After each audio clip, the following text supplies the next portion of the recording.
Before I bought a boat, I had many fears, but two of them were companion fears. One of going down under the boat, and the other was going up the boat. Still the master of going down under. I've been under a few times by snorkel just to check on things, but nothing too ambitious. And I looked at many options about how to climb the mast. And I'm still looking at more options, but I need to be able to climb it solo. And I found something that helped me conquer my fear. Going up the mast is now quite an enjoyable experience, and it's because of this, an ATN mast climber. And out of 10, and they're not a sponsor of mine, but out of 10 I'd probably mark them an 8 or 9, and I'll tell you in a moment why. Hey, I'm Lowell. This is Pacific Solo.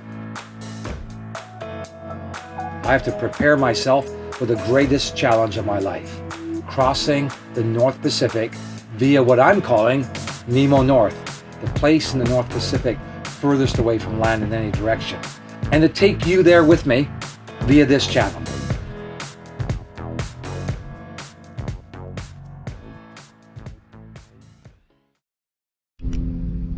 So you can see a much better demonstration on the ATN Mast Climber website.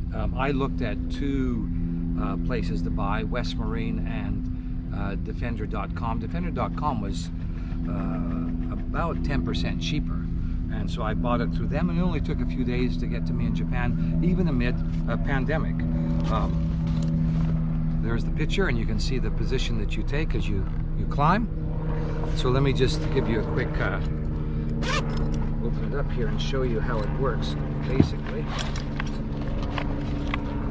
So these are for the feet, and essentially, if you come in close,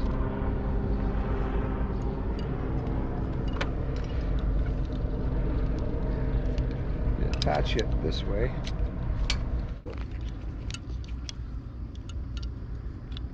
Get that in there like that. And then you pop out the other side. You got to make sure the cotter pin comes all the way through. And you have your feet in here, and when you support yourself, basically, you just go like this, and it breaks. Go like this, and it breaks. And to come back down, you drop, you drop, you drop. And of course, that's only part of it, because you not only need to get your feet up the mast, you need to get your bottom. And this is essentially a bosun's chair, and you strap yourself in there. That goes against the back, this is against the belly, and the same system. Put that in there, put that in there,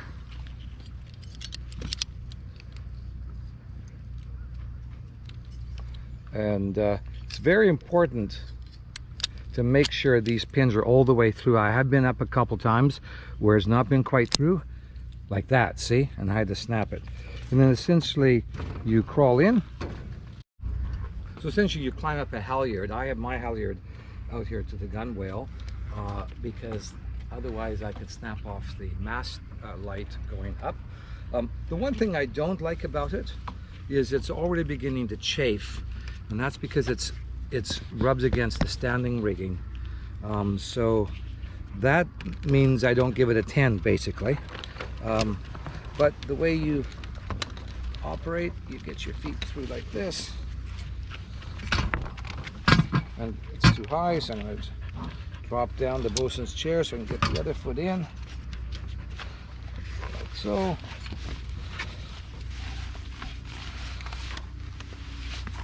Goes up like this. This white belt just tends to tighten it when you're not actually have weight on it, and then I just tuck it in the back.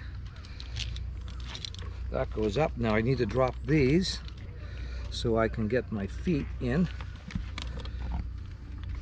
and I won't go all the way up the mast today because I don't need to, but I'll just demonstrate to you the little technique. But essentially this means I can go up the mast on my own, which I've done many times, without the assistance of anybody below. And the system works very well. So, like this, you lean back, like this. Pull it up. When you look at their demonstration video, they're much more elegant at doing it than me. But you got to watch your foot doesn't pop out. You stand up like that. So you've got to make sure that this halyard is secured at the back, and I have it around 2 inches and basically locked on both and pulled really tight. So this has actually made my life a little bit less fearful, because now I go up the mast happily and enjoy it. And I've been up twice while out sailing because of a problem with the front Genoa, and the halyard gets tangled at the top of the furler. It has not been heavy seas, but I have been rocking and a rolling and still went up quite happily. Probably to the top of my mast it takes me about 7 minutes. So ATN mast climber. Oh, and the bag that it comes in attaches to the carabiner, and that allows me to take tools up with me. Okay, back down.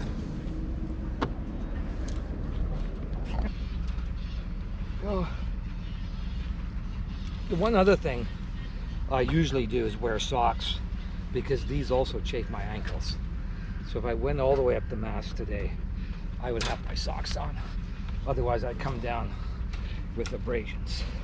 And if you can avoid abrasions, you should.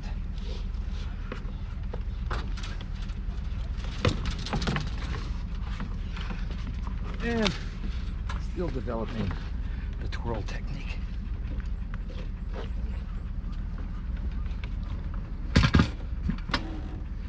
And I'm down. So that's it.